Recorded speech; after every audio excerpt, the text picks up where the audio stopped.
आज 23 जून 2023 दिन शुक्रवार है। वेलकम बैक सुप्रभात न्यूज एमपी। चलिए देखते हैं मध्य प्रदेश की छोटी एवं बड़ी खबरों को। इस दिन जारी होगी लाडली बहना योजना की दूसरी किश्त। मध्य प्रदेश की महिलाओं के लिए शिवराज सरकार की ओर से चलाई जा रही लाडली बहना योजना की पहली किश्त मिलने के बाद प्रदेश की महिलाएं दूसरी किश्त का इंतजार कर रही हैं। लाडली बहनें राह ताक रही हैं कि आखिर कब उनके खाते में दूसरी किश्त आएगी। इस योजना की दूसरी किश्त जुलाई के महीने में बहनों के खाते में क्रेडिट होगी। सीएम शिवराज सिंह चौहान खुद जुलाई की इस तारीख को पैसे ट्रांसफर करेंगे। सीएम शिवराज सिंह चौहान 10 जुलाई को बहनों के खाते में योजना की दूसरी किश्त के पैसे ट्रांसफर करेंगे। खराब मौसम के कारण नहीं उतर सका गृह मंत्री अमित शाह का हेलीकॉप्टर। केंद्रीय गृह मंत्री व सहकारिता मंत्री अमित शाह गुरुवार को बालाघाट में रानी दुर्गावती गौरव यात्रा का शुभारंभ करने के लिए आने वाले थे, लेकिन खराब मौसम के कारण उनका हेलीकॉप्टर नहीं उतर सका। इस दौरान वह शहर के उत्कृष्ट विद्यालय मैदान में विशाल जनसभा को संबोधित करने वाले थे। शाम 4 बजे उन्हें बालाघाट पहुंचना था, लेकिन खराब मौसम के कारण उनका हेलीकॉप्टर बालाघाट में नहीं उतर सका है। इसकी पुष्टि मुख्यमंत्री शिवराज सिंह चौहान ने मंच से की, जिसके बाद मुख्यमंत्री व अन्य अतिथियों की उपस्थिति में कार्यक्रम शुरू हुआ। 24 जून से मध्य प्रदेश में कांग्रेस फूकेगी चुनावी बिगुल। सरकार के खिलाफ धरना प्रदर्शन की तैयारी। भोपाल के सतपुड़ा भवन में हुई आगजनी और उज्जैन महाकाल लोक में प्रतिमाओं के आंधी में गिर जाने के विरोध में जिला कांग्रेस कमेटी द्वारा आगामी 24 जून को सुबह 11 बजे जिला स्तर पर धरना प्रदर्शन आयोजित किया जाएगा। प्रदेश में बड़े पैमाने पर बार बार बिजली कटौती, भ्रष्टाचार, घोटाले एवं बढ़ती महंगाई, रसोई गैस, डीजल, पेट्रोल के दामों पर भारी वृद्धि, बेरोजगारी, महिलाओं, अबोध बालिकाओं पर हो रहे अत्याचार आदि के विरोध में धरना प्रदर्शन किया जाएगा। लाडली बहना योजना में बढ़ेगी 12 लाख बहनें, आयु सीमा घटाकर की कम।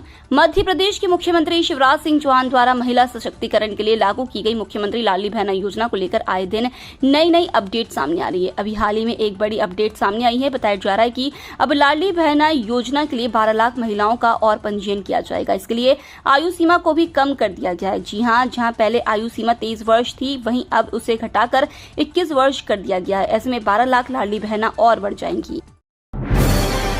24 और 25 जून को निकलेगी भगवान जगन्नाथ की रथ यात्राएं। शहर के पटेल नगर स्थित इस्कॉन मंदिर की ओर से 24 जून और इस्कॉन भेल की ओर से 25 जून को जगन्नाथ रथ यात्रा निकाली जाएगी।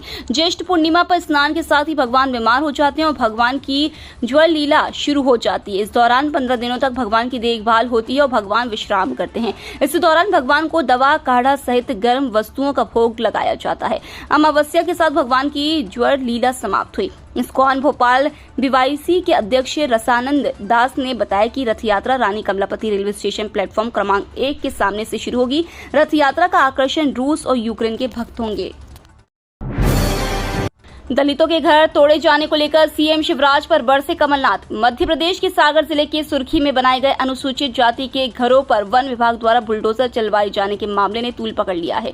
इसे लेकर सियासत शुरू हो गई है। प्रदेश के पूर्व सीएम कमलनाथ ने सीएम शिवराज सिंह चौहान को निशाने पर लिया है। उन्होंने मध्य प्रदेश के सीएम शिवराज पर जमकर निशाना साधा। उन्होंने मध्य प्रदेश की सरकार को निरंकुश और अत्याचारी करार दिया। हालांकि उन्होंने पीड़ित परिवारों को आश्वासन दिया, कांग्रेस पार्टी इस संकट की घड़ी में उनके साथ खड़ी है।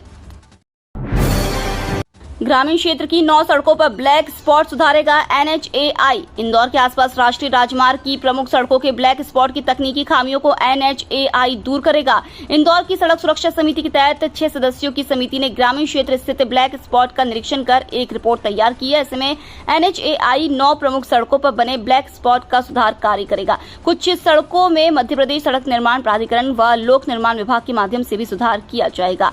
एनएचएआई के अफसरों के मुताबिक वे अगले 2-3 माह में इन सड़कों पर निर्धारित मापदंडों के अनुसार ब्लैक स्पॉट का सुधार किया जाएगा।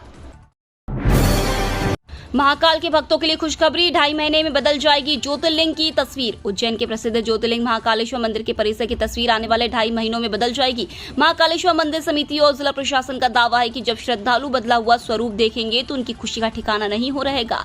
प्रसिद्ध ज्योतिर्लिंग महाकालेश्वर मंदिर में दूसरे चरण का विस्तारीकरण का काम तेजी से चल रहा है। 31 जुलाई तक मुख्यमंत्री शिवराज सिंह चौहान ने कार्य पूर्ण करने के निर्देश दिए हैं। महाकालेश्वर मंदिर समिति के अध्यक्ष और उज्जैन कलेक्टर कुमार पुरुषोत्तम के मुताबिक महाकालेश्वर मंदिर करोड़ों शिव भक्तों की आस्था का केंद्र है। बीजेपी के 3 दिग्गज नेताओं का बैक टू बैक दौरा। 27 जून को लाल परेड ग्राउंड में पीएम मोदी भरेंगे हुंकार। चुनावी साल में मध्य प्रदेश बीजेपी के लिए यह सप्ताह बहुत ही खास है। बीजेपी के राष्ट्रीय नेतृत्व के 3 बड़े लीडर इस सप्ताह मध्य प्रदेश के अलग अलग दौरों पर रहेंगे। इन दौरों की शुरुआत गुरुवार से केंद्रीय गृह मंत्री अमित शाह के आगमन के साथ शुरू होने वाला था, लेकिन खराब मौसम के कारण गुरुवार को उनका दौरा निरस्त हो गया, जबकि अगले प्रधानमंत्री नरेंद्र मोदी का आगमन होगा।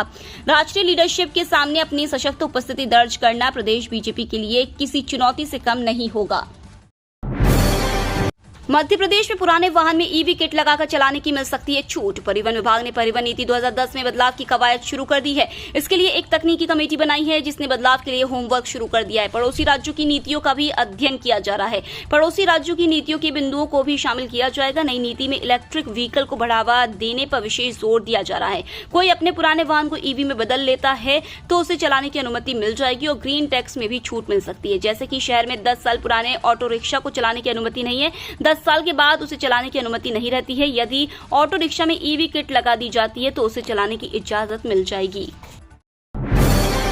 इंदौर में बोले पूर्व मंत्री जयवर्धन सिंह, गुटबाजी अब भाजपा की समस्या। पूर्व मंत्री जयवर्धन सिंह के अनुसार गुटबाजी अब कांग्रेस नहीं भाजपा की समस्या है। कांग्रेस से बजरंग दल के बारे में सवाल होते हैं, लेकिन भाजपा सरकार में इंदौर में बजरंग दल पर लाठियां बरसाई जाती है। उन्होंने साथ ही कहा कि केंद्रीय मंत्री ज्योतिरादित्य सिंधिया का भविष्य अब भाजपा तय करेगी। जयवर्धन ने बुधवार को इंदौर प्रेस क्लब में पत्रकारों से चर्चा की। पार्टी ने उन्हें इंदौर और उज्जैन का प्रभारी बनाया है।